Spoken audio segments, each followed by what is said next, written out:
Dari belasan pabrik gula yang pernah beroperasi di wilayah Yogyakarta, pabrik gula Madukismo merupakan satu-satunya pabrik gula yang masih aktif beroperasi hingga saat ini. Banyak cerita unik dan menarik di balik keberadaan pabrik ini. Selama ini, masyarakat kebanyakan melihat Madukismo dari aktivitas bongkar rumah tebu dan aktivitas angkutan lorinya.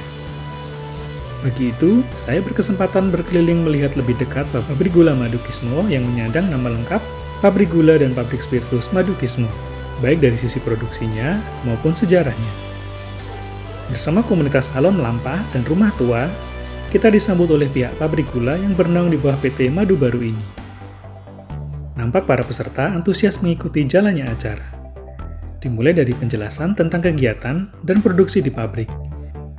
Mengucapkan pada keluarga besar komunitas Alon Melampah gitu ya. Saya di sini perwakilan dari manajemen banyak terima kasih bagi perusahaan kami. Madukismo itu miliknya Ngarso dan dulu ceritanya pabrik ini berdiri tahun 1955 didirikan oleh Ngarso Dalem yang ke-9 dan dipegang oleh putranya yaitu Ngarso Dalem yang ke-10 65%, bila beliau 35% dari KPT-nya. Jadi kami adalah karyawan swasta, bukan BUMN, bukan BUMN, jadi kami swasta. Kami bergerak di bidang industri gula dan alkohol. Bahan bakunya satu yaitu apa? Apa?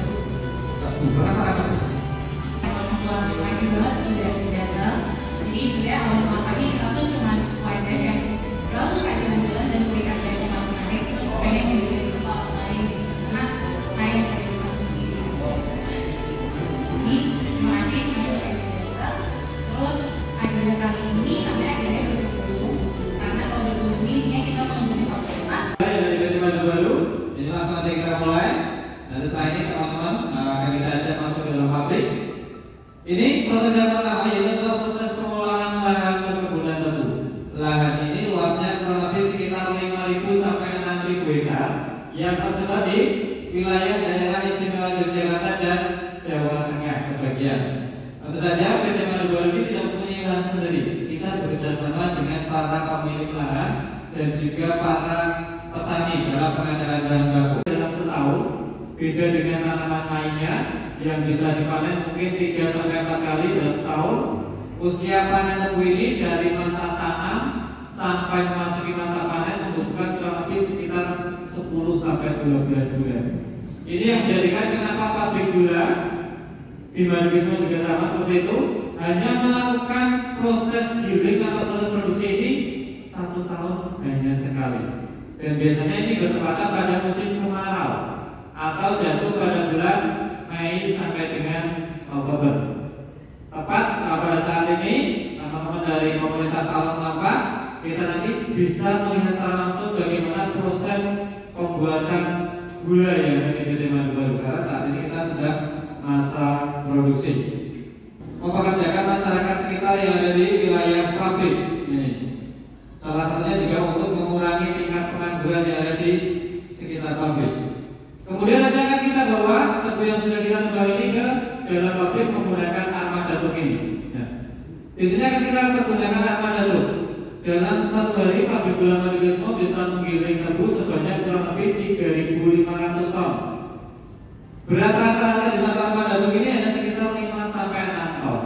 Jadi dalam satu hari kurang lebih sekitar 500-600 armada truk yang dibutuhkan PT Madu Baru atau Madukismo untuk mengangkut tebu dari lahan perkebunan tebu yang sudah kita panen ke dalam pabrik. Nah, kemudian nanti akan kita bawa ke dalam pabrik.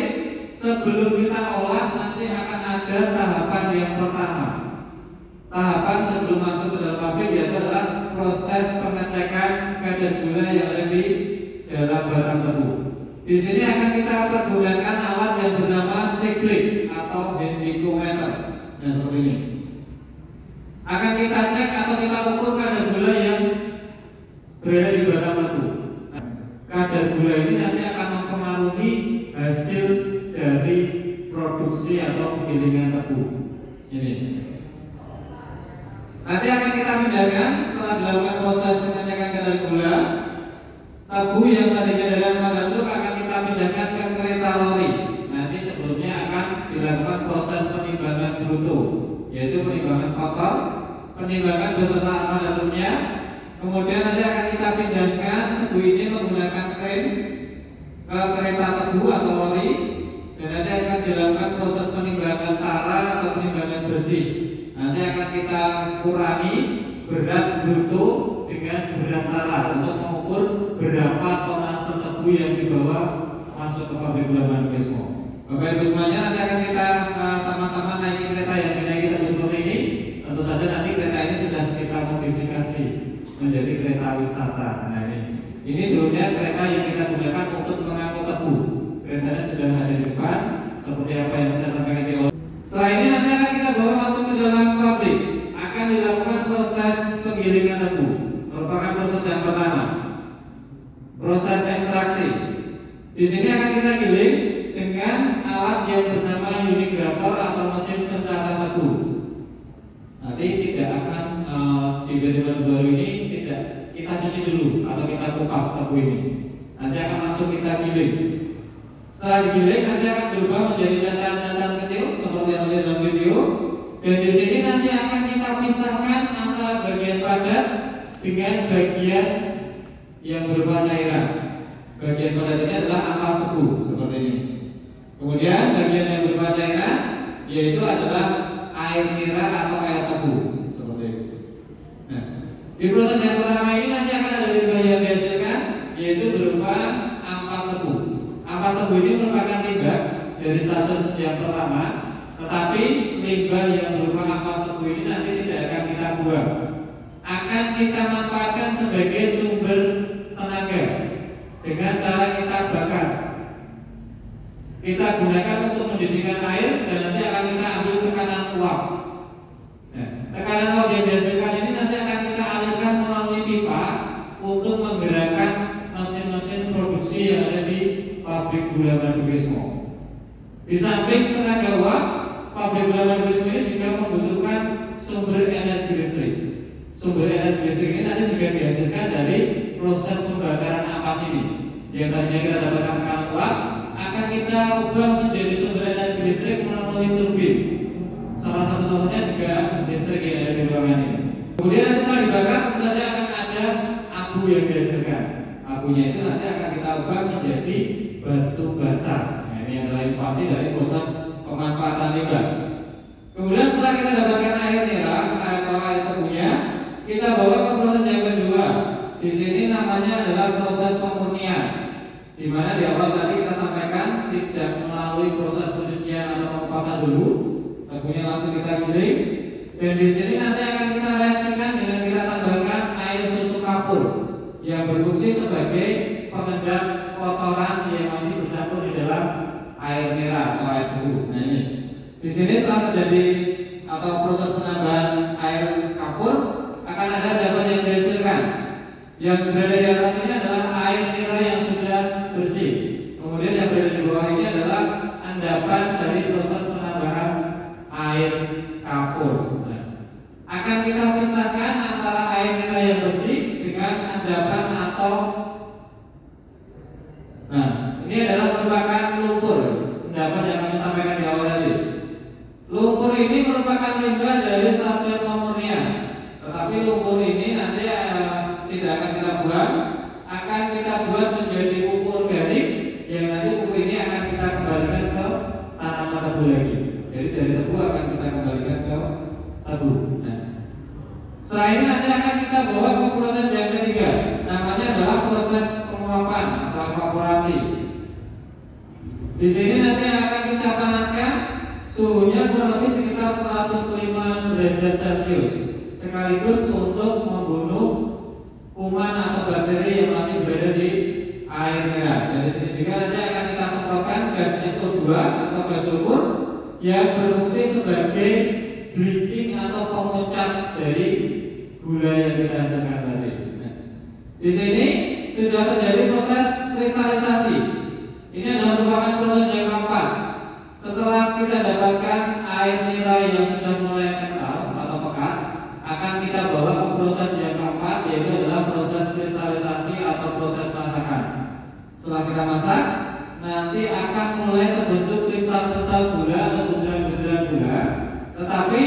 di proses yang keempat ini kristal gulanya masih bercampur dengan sirup yang masih menempel. Ini ada karamel yang masih menempel di kristal gula yang kita hasilkan. Untuk memisahkan antara kristal gula dengan sirup yang masih menempel ini, nanti akan kita bawa ke proses yang kelima. Namanya adalah proses pemutaran atau proses putaran. Di sini nanti akan kita pergunakan alat yang bernama centrifugal atau alat putar.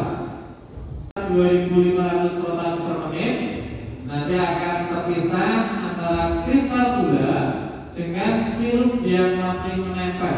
Di sini nanti sudah mulai terlihat kristal gula yang dihasilkan dan akan terpisah dengan sirup yang masih menempel. Sirup ini biasa dikenal dengan nama tetes tebu atau molasses. Nah, ini seperti ini. Tetes tebu atau molasses ini merupakan hasil samping dari pabrik gula. Tetapi kalau di Madukismo, tetes tebu ini nanti akan kita buat menjadi alkohol dan spiritus. Ini bisa juga tetes tebu ini digunakan sebagai tambahan atau suplemen untuk makanan ternak seperti kambing ataupun sapi. Jadi kalau Bapak Ibu semuanya punya usaha atau bisnis sapi atau kambing, nanti bisa menggunakan tetes tebu ini sebagai suplemen untuk pemumuk ternak. Bisa juga tetes tebu ini digunakan sebagai bahan baku untuk membuat MSG atau penyedap rasa. Kemudian nanti setelah kita dapatkan kristal gula yang sudah terpisah dengan sirup atau karamel itu, akan kita bawa ke tahapan yang terakhir. Di sini adalah proses peremasan. Dalam satu hari, pabrik gula Madukismo bisa menghasilkan sekitar kurang lebih 5.000 karung. Nah ini, kalau sampai di tempat ini, nanti Bapak Ibu semuanya, teman-teman semuanya bisa mencicipi atau mencoba kristal gula yang dihasilkan dari PG Madukismo. Silakan nanti boleh makan gula sepuasnya di sana. Nanti dimakan di sana. Kalau mau dibawa pulang boleh juga, tapi sebelum keluar nanti mampir dulu di bagian akuntansi dan keuangan. Oke, kita lanjutkan dengan proses pembuatan alkohol. Proses pembuatan alkohol ini merupakan pemanfaatan hasil samping dari pabrik gula. Kita memanfaatkan hasil samping yang berupa molasses atau tetes tebu. Nanti akan kita encerkan, kita tambahkan menggunakan air dengan kadar tertentu.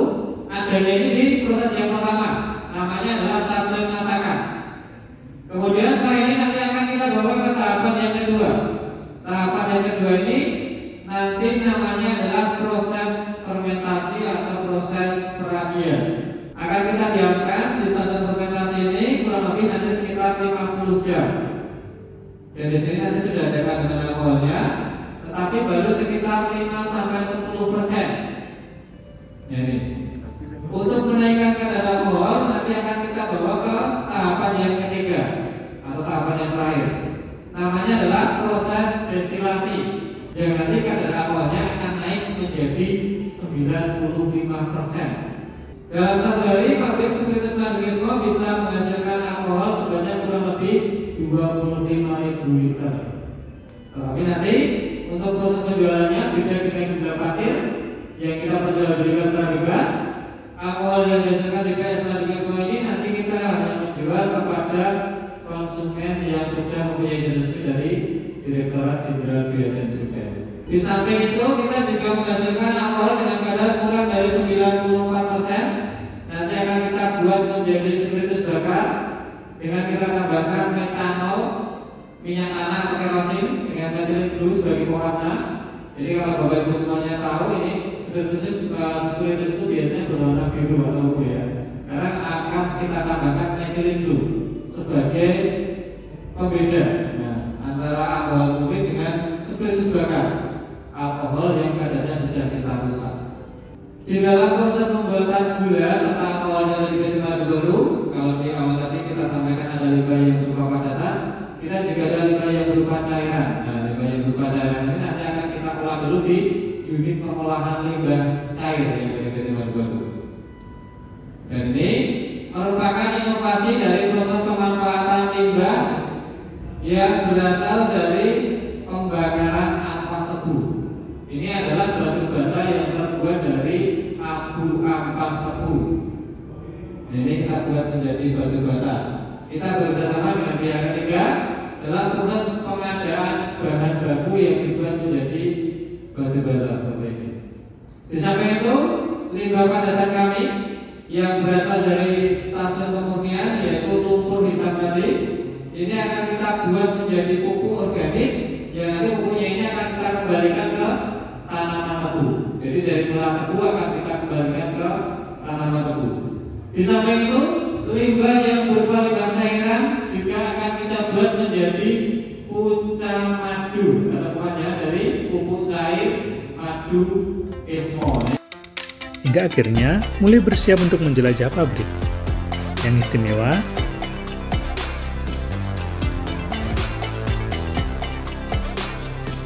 istimewa, kita tidak akan berjalan kaki, namun naik lori atau kereta tebu yang telah dimodifikasi. Rangkaian ditarik oleh lokomotif unik ini, lokomotif diesel yang dimodifikasi berbentuk seperti lokomotif uap. Yuk kita mulai.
Dari depan gedung tempat berkumpul, kita melaju perlahan memasuki area pabrik.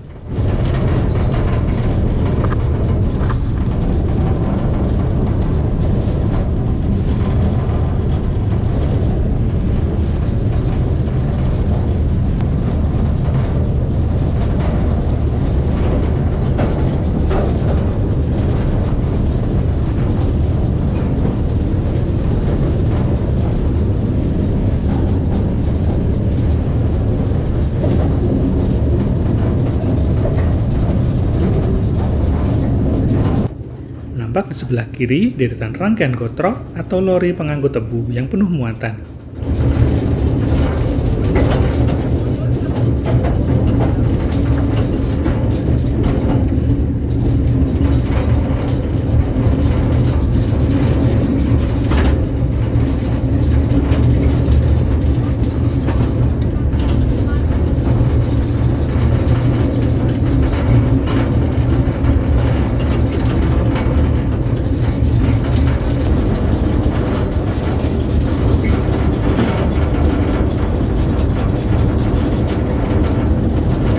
Sementara di kanan kita nampak kompleks bangunan pabrik dengan tumpukan ampas tebu.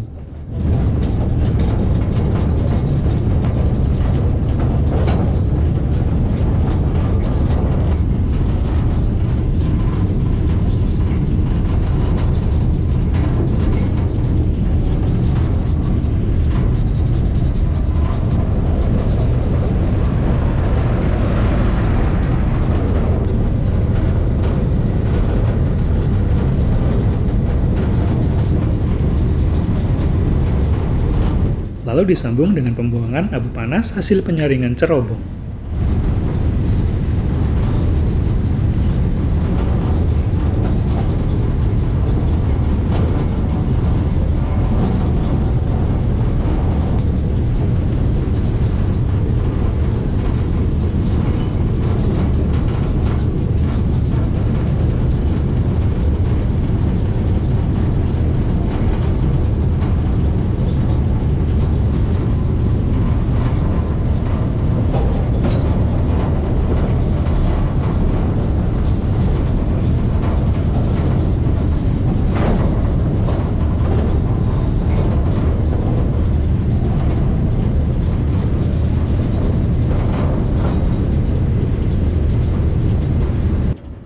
Di sisi kiri berlanjut dengan deretan lokomotif karena kita sudah mendekati area remise alias garasi lokomotif.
Oke, silakan teman-teman semuanya, kita turun di sebelah kiri. Ini kita akan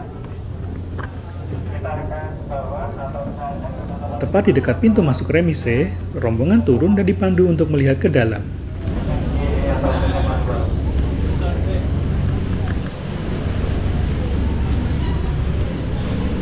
Nampak deretan armada lokomotif yang sedang beristirahat. komunitas aman tampak ini teman-teman kita ada. Biasanya kita tidak masuk ke sini, tapi nanti silakan ini karena banyak mungkin teman-teman yang tergabung dalam komunitas, salah satunya mungkin kereta ini. Kita saat ini berada di garasi lokomotif atau bengkel lokomotif yang ada di PT Madu Baru. Jadi seperti yang kita lihat, ini kita ada beberapa lokomotif yang ada di sini. Ini baiknya dalam kondisi baik ataupun nanti yang perlu servis, memang di sini tempatnya dalam garasi lokomotif yang ada di PT Madu Baru. Jadi silakan kita lihat diamati atau barangkali mau difoto, silakan. Himbauan kami tetap jaga alat kamera atau HP dari masing-masing teman-teman semuanya, karena nanti kita akan sama-sama setelah dari sini kita lanjutkan ke dalam pabrik untuk melihat proses pembuatan atau pengolahan umum menjadi pisang gula. Ini terkait dengan PT Madu Baru, memang kita ada beberapa lokomotif yang ada di sini. Lokomotif ini memang kebanyakan buatan dari Jerman ya. Karena pabrik gula madu Kesmo ini juga dibangun kontraktor yang berasal dari Jerman Timur yang bernama Sangerhusen ini. Dan lokomotif ini juga berasal dari Jerman juga. Ini lokomotif dari Belberg. Nah, ini.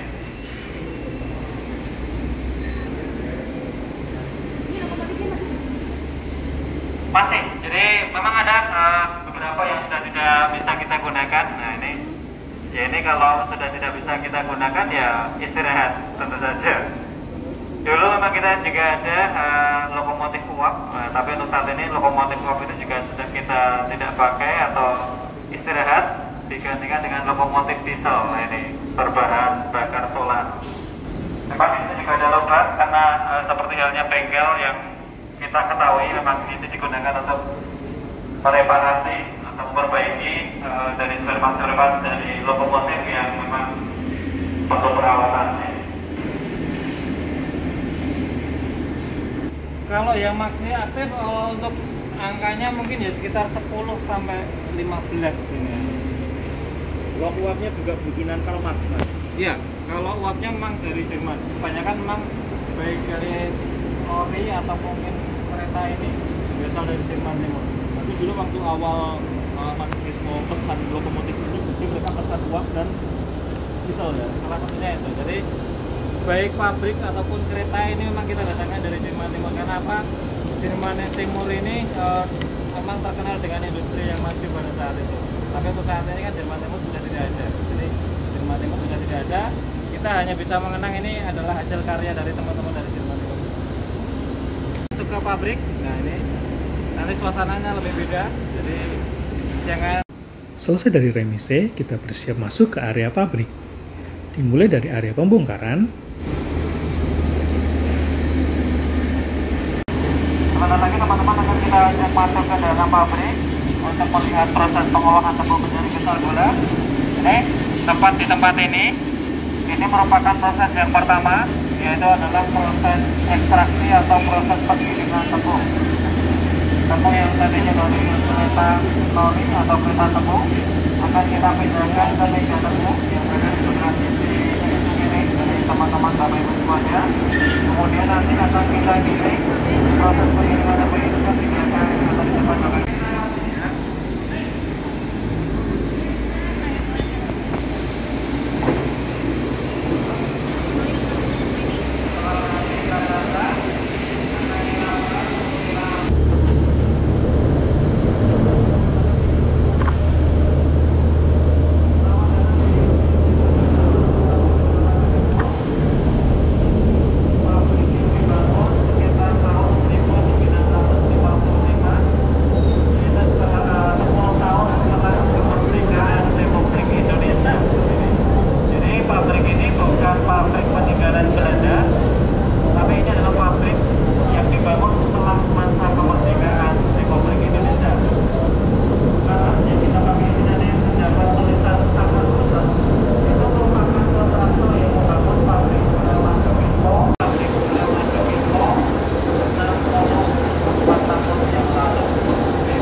tepung yang sudah kita giling.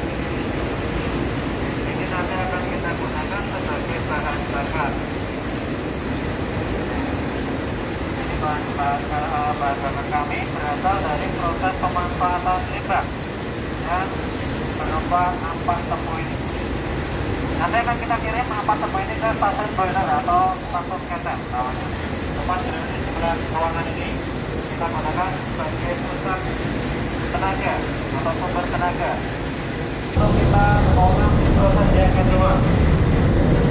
Proses yang kedua adalah proses tepungnya.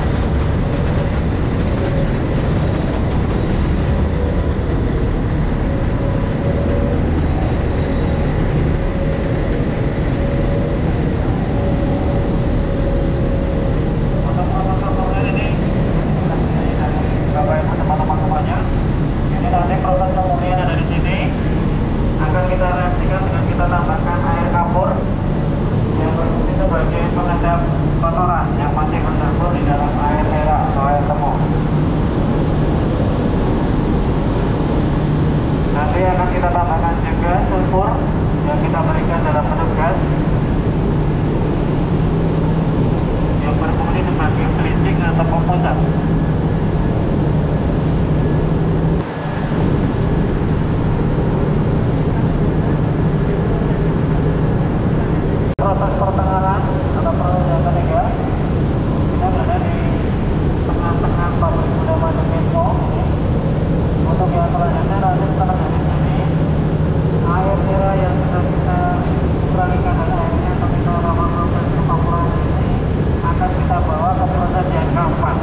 sebelah kiri. Jadi Bapak Ibu teman-teman semuanya, bila mana mau melihat bisa bergeser ke arah sini. Nah, dan tepat berada di lantai atas. Di sana terdapat proses yang ketiga, yaitu adalah proses evaporasi atau proses penguapan. Di sana nanti air merah atau air tebu yang sudah kita porsikan akan kita panaskan. Salah satu tujuannya adalah untuk mengurangi kadar air. Oke, kita lanjut dulu. Kita akan ke sana melewati proses yang keempat, yang merupakan proses kristalisasi. Sekaligus nanti di proses kristalisasi ini sudah mulai terjadi atau terlihat kristal gula yang dihasilkan. Nah, seperti ini.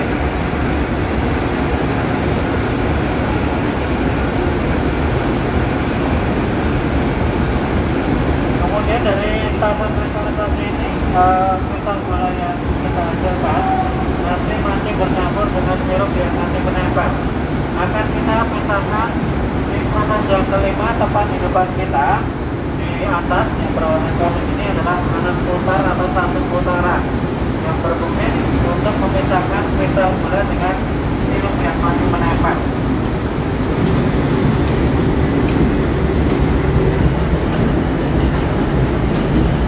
Jadi ini nanti kristal gulanya akan keluar melalui sini.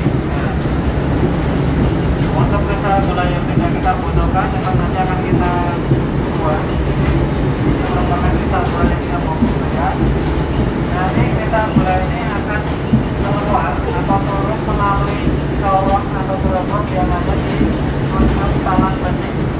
Ini kotak berwarna coklat ini kurang lebih seperti halnya lift yang membawa gula ini naik ke atas. Yang di lantai atas, nanti kristal gula ini akan kita keringkan.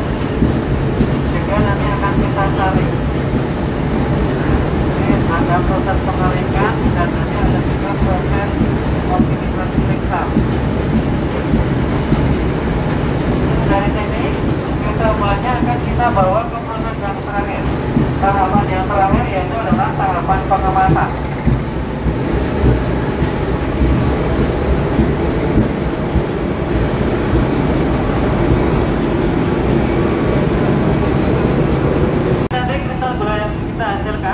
Akan kita antarkan ke gudang hasil atau tempat berada di sebelah depan teman-teman semuanya ini.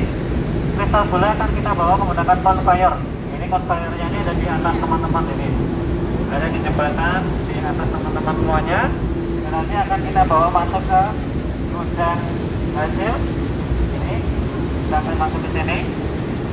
Dan ini adalah tempat untuk menyimpan gula yang ada di Madu Kismo.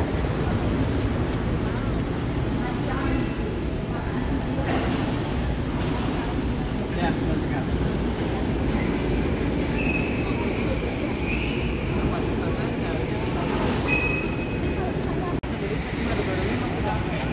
habis sebagian besar kita kemitraan. Dan sistem kemitraan ini nanti ada petani kemitraan dan petani mandiri. Mulanya ada di dalam ruangan kaca ini. Nanti akan kita masukkan. Di dalam ada semacam corong. Kemudian ada karung yang sudah menutup bawah itu. Gulanya itu nanti akan turun masuk ke dalam karung itu. Kemudian akan kita timbang seperti ini. Kemudian akan kita jahit. Kemudian dari sini keluar dari situ. Kemudian akan kita tata. Jadi yang ada di belakang teman-teman, Bapak Ibu semuanya, ini merupakan tumpukan gula seperti yang ada di sebelah selatan ya.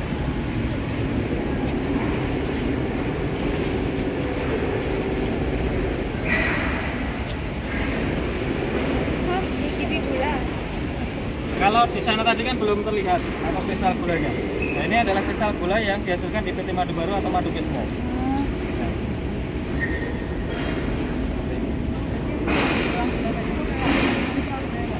Iya, nanti kan kristal gula yang tidak kita pakai akan kita buang. Itu merupakan gula reject atau gula yang kita tidak pakai.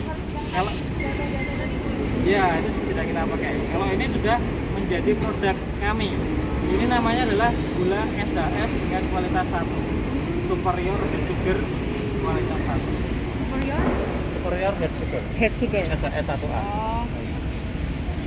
Yang paling bagus. Ya, ini di pasar atau mungkin di swalayan memang ada dua warna produk gula yang mereka jual, ada yang warna putih dan ada yang warna kuning. Adanya di tangki sulfidir. Tapi kalau gula yang berwarna putih ini dengan proses rafinasi. Bleaching ini ya ini hasil dari penambahan gas sulfur ini nanti gula kristalnya seperti ini. Supaya putih itu yang tidak ada alatnya di Madukismo. Karena alat kami hanya sebatas proses sulfitasi.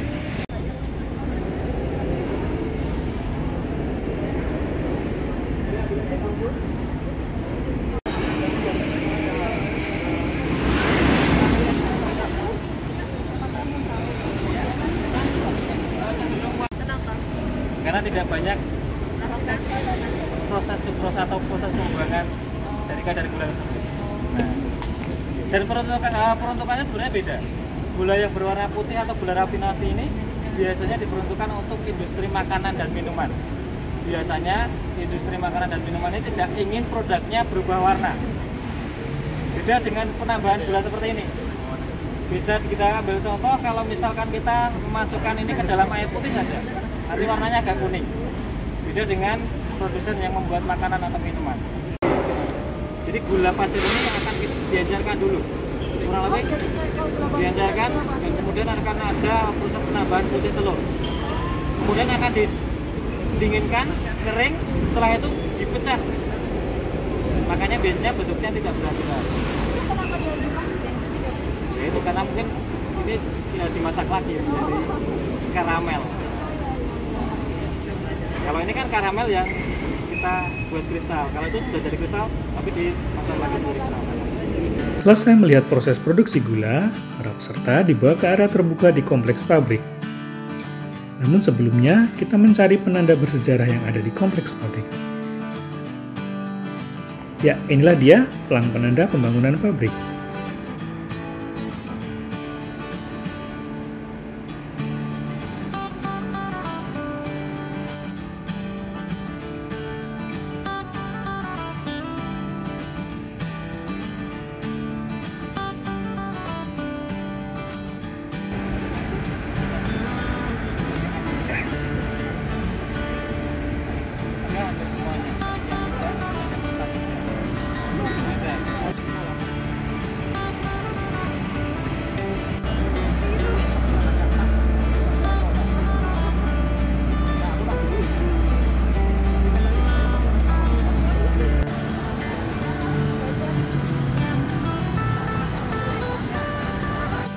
Selanjutnya, kita akan mendengarkan paparan sejarah pabrik gula yang akan disampaikan oleh Mas Aga Yurista dari komunitas Rumah Tua.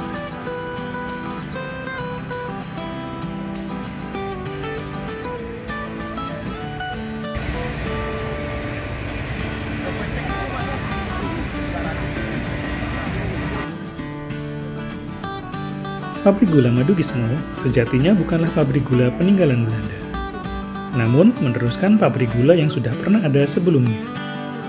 Sejarah pabrik gula Madukismo berawal dari pabrik gula Padoan yang didirikan oleh George Wincheng pada tahun 1864. Pembangunan jalur kereta api pada tahun 1895 oleh Nederlands Indisch Spoorweg Maatschappij atau NISM pada jalur Yogyakarta, Ngabean, Palbapang juga menjadi berkah untuk PG Padoan. Pabrik gula ini bisa mengirimkan hasil produksinya ke pelabuhan melalui stasiun terdekat, yakni Stasiun Winongo. Industri gula pun semakin berkembang. Pada tahun 1901, PG Padoan berpindah kepemilikan ke Kulturmaatschappij der Vorstenlanden atau CMV. Ia berkantor di Semarang. Pabrik juga sempat mengalami modernisasi pada tahun 1910 oleh Biro Konstruksi Romboets.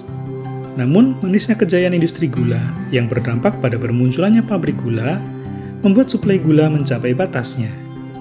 Akibatnya, harga gula anjlok.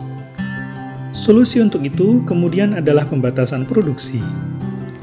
Krisis ekonomi global pada akhir tahun 1929 memperburuk keadaan dan mengakibatkan banyak pabrik gula kolaps. Di Yogyakarta sendiri, dari 19 pabrik gula, hanya tersisa 6 yang masih beroperasi, termasuk Padoan. politik dan tatanan dunia berubah ketika pada awal 1940-an Jepang mulai berekspansi ke wilayah Asia dan akhirnya tiba di Nusantara. Jepang yang menggantikan posisi Belanda kemudian memanfaatkan PG Padoan sebagai pabrik semen. Ketika Jepang kemudian kalah perang, Indonesia yang baru saja berdiri masuk ke dalam kondisi tidak menentu setelah konflik bersenjata dengan Belanda pada kurun waktu 1945 hingga 1949 yang berdampak pada penghancuran banyak bangunan, termasuk PG Padoan. Dari sekian banyak PG yang kemudian mati, rupanya PG Padoan masih mendapat nafas baru. Pada 30 September 1954, kalangan pemerintah mengadakan rapat membahas pembangunan pabrik gula baru di bekas area PG Padoan.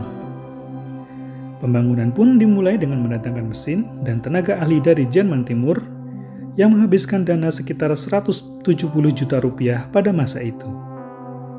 Pada 29 Mei 1958, pabrik gula yang baru ini diresmikan dan menyandang nama baru, Pabrik Gula Madukismo. 2017 akhir itu ABCD, TATB, TATBN nasional berhidup.